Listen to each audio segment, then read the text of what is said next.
नमस्कार दोस्तों, आप सभी का स्वागत है आपके अपने यूट्यूब चैनल श्रेणेश्वर एजुकेशन वाला पर। दोस्तों, आईडीबीआई बैंक रिक्रूटमेंट 2024 की अनाउंसमेंट हो चुकी है, जिसमें कुल वैकेंसी की संख्या है 1000। जी हाँ दोस्तों, 1000 सुन के आपको लग सकता है कि बहुत ज़्यादा वैकेंसी है, लेकिन अभी आप थम जाइए। आपके कई सारी ऐसी जानकारियाँ देंगे जो आपको बहुत ज़रूरी है, क्योंकि ये वैकेंसी जो है ना कॉन्ट्रेक्चुअल बेसिस पर है। इसमें एक कॉन्ट्रैक्ट रहेगा आपका, उतने सर्टेन टाइम पीरियड के बाद आप परमानेंट हो सकते हैं, लेकिन वो सारी जानकारी आपको इसी वीडियो के माध्यम से प्रोवाइड करेंगे। और किन्हें यह फॉर्म भरना चाहिए, किन्हें नहीं भरना चाहिए, वो भी बताएंगे। सैलरी अप्रॉक्स 31,000 आपका वो बनेगा बेसिक पे। उसके अलावा आपका इन हैंड सैलरी आएगा वो अप्रॉक्स 45 से 50,000 मान सकते हैं। तो कंप्लीट जानकारी आपको इसी वीडियो के माध्यम से प्रोवाइड करेंगे। वीडियो में अंत तक बने रहिएगा। चलिए शुरू करते हैं।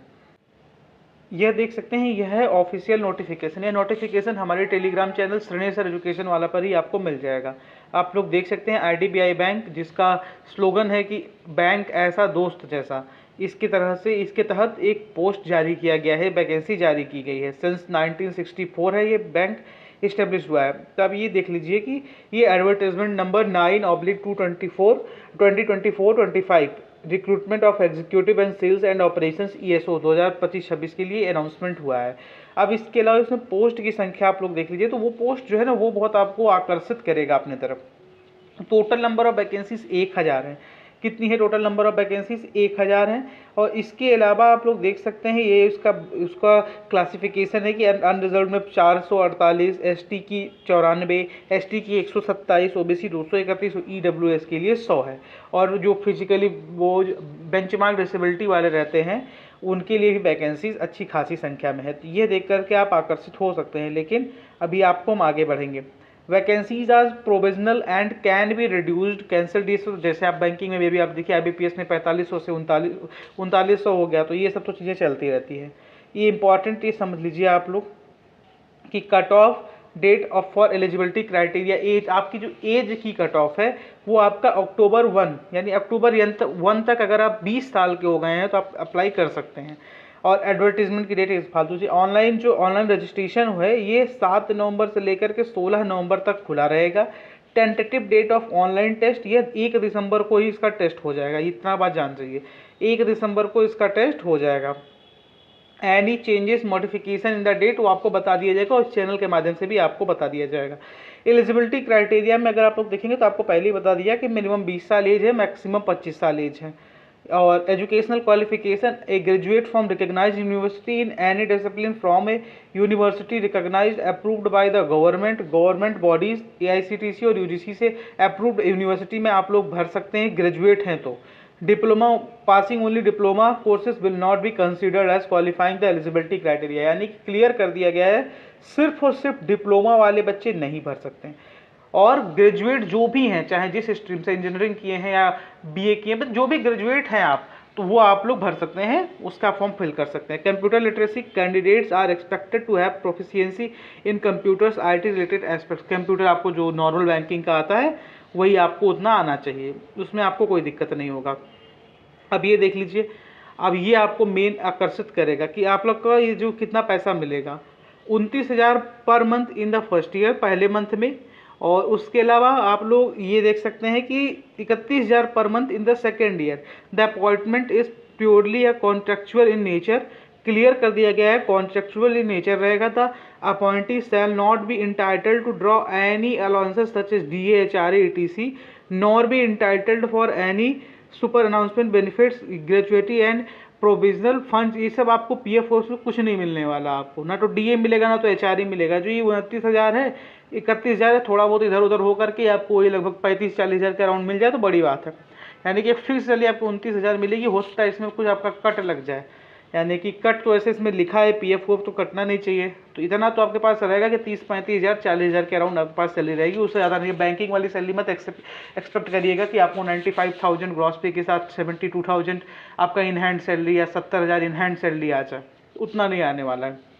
और ये कॉन्ट्रेक्चुअल नेचर में है, ये हम आपको पहले से बता रहे हैं। The contractual period of the service would not be counted for any seniority. अगर आपको प्रमोशन के लिए आपको कभी आगे फ्यूचर में सपोज आप परमानेंट हो गए तो परमानेंट में प्रमोशन जो मिलता है 3-7 वाला, उसमें आपको ये जो आपका कॉन्ट्रेक्चुअल पीरियड है, जो आपने 1 साल 2 साल काम किया, ये नहीं होगा जब तक आप परमानेंट नहीं हो जाएंगे। परमानेंट होने के बाद जो आपने काम किया है वो आपकी सीनियरिटी डिसाइड करेगा।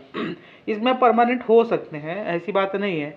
ए रेगुलर फुल टाइम, अभी देख लीजिए, candidate will be posted at bank discrimination to any office of the bank. और अब कहीं पर भी आपकी पोस्टिंग हो सकती है, कोई भी सिटी हो सकता है, आपको DHRA मिलने वाला नहीं है, तो ये जान जाइए। अभी कैरियर प्रोस्पेक्ट्स देख लीजिए। The appointment of ESO will be purely on contractual basis. The contract would be initially for a period of 1 year and may be reviewed for extension of an year to year basis on the further period of 1 year, subject to satisfactory performance, completion of assignment, mandatory e-certification, availability of vacancies and any other criteria that bank may decide for time to time। आप 1 साल के लिए गए, पहले तो आप समझ के लिए 1 साल का है आपका, फिर आप दूसरे साल में जा सकते हैं। ये पूरा का पूरा बैंक के थ्रू पूरा का पूरा IDBI के ऊपर डिपेंड करता है।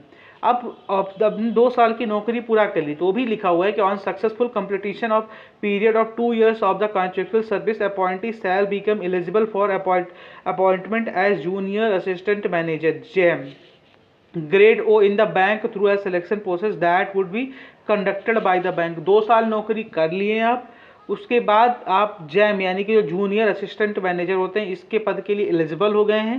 फिर बैंक के अंदर ही आपका एक पेपर होगा, अगर आप पेपर क्वालिफाई कर जाते हैं तो आप लोग सक्सेसफुली आप मतलब वहाँ पर आपका परमानेंट नौकरी हो जाएगा, फिर आपको DHRA ये सब मिलेगा, लेकिन 2 साल तक ये कॉन्ट्रेक्चुअल बेसिस का है। द बॉन्ड, अब इसमें ये सब चीज़ें नहीं आपको है। आपका सिलेक्शन प्रोसेस समझ लीजिए। Selection process shall be comprise of online test, document verification, personal interview and pre recruitment medical test. पहले आपका एक ऑनलाइन टेस्ट होगा, फिर DB होगा, फिर पर्सनल इंटरव्यू होगा, फिर एक मेडिकल भी होगा। मेन आपका ऑनलाइन टेस्ट है और पर्सनल इंटरव्यू है, ये समझ लीजिए। अब स्ट्रक्चर देख लीजिए, जो पहला पेपर होगा उसका क्या है। 60 क्वेश्चन, 60 नंबर के, time allocated 40 minute, logical reasoning, data analysis and interpretation. अब इसमें data analysis and interpretation logical reasoning के साथ ही क्यों आ रहा है, ये मुझे नहीं समझ में आ रहा है। ये बैंकिंग से थोड़ा सा अलग है। अब इसमें लिखा तो इन लोगों ने यही है कि डेटा एनालिसिस और इंटरप्रिटेशन भी इसी में आएगा, यानी DI भी लॉजिकल रीजनिंग के साथ ही आ रहा है। और ये 40 मिनट रहेंगे, 60 क्वेश्चन रहेंगे और 60 नंबर के रहेंगे। पता नहीं क्या है। अब क्वांटिटिव में फिर क्या डालेंगे, नॉर्मल क्वांटिटिव डाल देंगे और क्या भाई। आपका हो सकता है कंपैरिजन के 10 क्वेश्चन उठा करके देते हैं, अप्रॉक्सीमेशन, सिंप्लीफिकेशन और आपका जो अर्थमेटिक है ये भर भर के देते हैं, कुछ भी कर सकते हैं। क्योंकि अगर आपका डेटा एनालिसिस और इंटरप्रिटेशन लॉजिकल रीजनिंग के साथ है तो आगे का आप जान ही सकते हैं। इसके अलावा general economy, banking awareness, computer और ITE से रिलेटेड 25 मिनट में आपको 60 क्वेश्चन 60 नंबर के, 60 क्वेश्चन 60 नंबर के कंप्यूटर का करा रहा है। जनरल उसमें जिसमें आपका जनरल इकोनॉमिक, बैंकिंग अवेयरनेस ये सब रहेगा। और इसके अलावा इंग्लिश लैंग्वेज के 40 क्वेश्चन 40 नंबर के 20 मिनट में आपको करने देंगे। इंग्लिश में आपको टाइम कम दिया गया है, तो हो सकता है कि आपके जो अनसीन पैसेज आते हैं वो आपका छोटा छोटा दे, कुछ भी दे सकता है, आप लोग समझ सकते हैं। लेकिन हाँ, लॉजिकल रीजनिंग के साथ ही इसने डेटा एनालिसिस और इंटरप्रिटेशन लिखा है, रीजनिंग के साथ ही DI भी आपकी आएगी। वो 40 मिनट में ही आपको 60 क्वेश्चन 60 नंबर के करने पड़ेंगे। और फिर अदर से क्वांटिटिव एप्टीट्यूड में आपको देखना पड़ेगा क्या आता है। मॉक टेस्ट अगर आप लोग चाहेंगे तो कोई एक मॉक टेस्ट दे करके हम क्लियर भी कर देंगे। द मिनिमम क्वालिफाइंग मार्क्स, ये सेक्शनल ऑप्शनल फालतू का तो रहता ही है। तो मेल आप चीज़ समझ चुके होंगे। बाकी और आपको personal interview based on the number of vacancies, अब कट ऑफ के हिसाब से पर्सनल इंटरव्यू के लिए आपको बुलाया जाएगा, फिर फाइनल मेरिट बनेगी आपका। उसके अलावा एलिजिबिलिटी क्राइटेरिया, नेशनलिटी आप इंडिया के हैं, नेपाल के, subject of Nepal, subject of Bhutan और तिब्बतियन रिफ्यूजीज़ हैं, आप भर सकते हैं। माइग्रेटेड हैं, पाकिस्तान, म्यांमार, श्रीलंका, ये सब जो है एलिजिबिलिटी क्राइटेरिया, ये छूट जो रहती है ये तो मिलता ही मिलता है। एजुकेशनल क्वालिफिकेशन अगेन मैं क्लियर कर दे रहा हूँ, जो ग्रेजुएट्स हैं सिर्फ वही भर सकते हैं और कोई नहीं भर सकता। और इसके अलावा before applying candidates how to apply, तो आपको पता ही होगा, इतना तो आता ही होगा।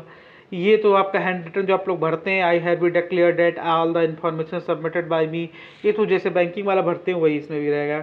और कैपिटल लेटर में सिग्नेचर और हैंड रिटन नोट्स नहीं एक्सपेक्ट करेंगे लोग आपसे, एक्सेप्ट नहीं करेंगे आपका, सॉरी, और आपका रिजेक्ट हो जाएगा। तो ये तो आपका बैंकिंग वाला ही पूरा। इसके अलावा और कोई ऐसी जानकारी नहीं है जो आपको देना जरूरी है।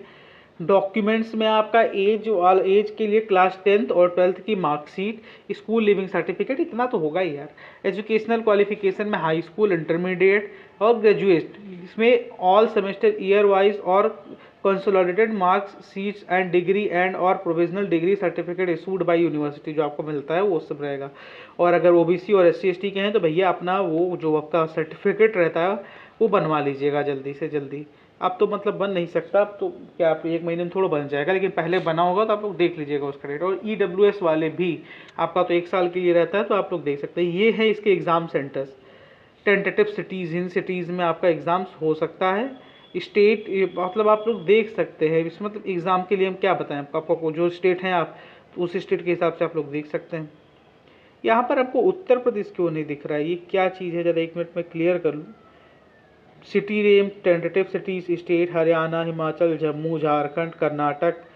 अच्छा इधर सॉरी इधर भी है, सॉरी उत्तर प्रदेश मुझे दिखा नहीं, तो मैंने कहा यार उत्तर प्रदेश कहाँ चला गया। तो ये है Uttar Pradesh. Agra, Aligarh, Prayagraj, Bareilly, Faizabad, Ghaziabad, Gonda, Gorakhpur, Jhansi, Kanpur, Lucknow, Mathura, Meerut, Moradabad, Muzaffarnagar, Noida, greater Noida, greater Noida sorry एक ही चीज़ है, वाराणसी, इन सब जगह उत्तर प्रदेश में सेंटर पड़ेंगे। उसके अलावा अगर हम लोग कोई साउथ के स्टेट गुजरात जैसे सपोर्ट पकड़ लेते हैं तो गुजरात में अहमदाबाद, आनंद, अभी क्या है भाई, जामनगर, महसाना, राजकोट, सूरत, वडोदरा, ये सब जगह आपका पड़ेगा। तो इस सब आप लोग देख सकते हैं। इसके आप हमारे टेलीग्राम चैनल श्रेणेश्वर एजुकेशन वाला पर इसकी पीडीएफ पड़ी रहेगी। अगर लिंक पेस्ट हो जाता है तो डिस्क्रिप्शन बॉक्स में लिंक भी डाल देंगे। जय हिंद, जय भारत, भारत माता की जय।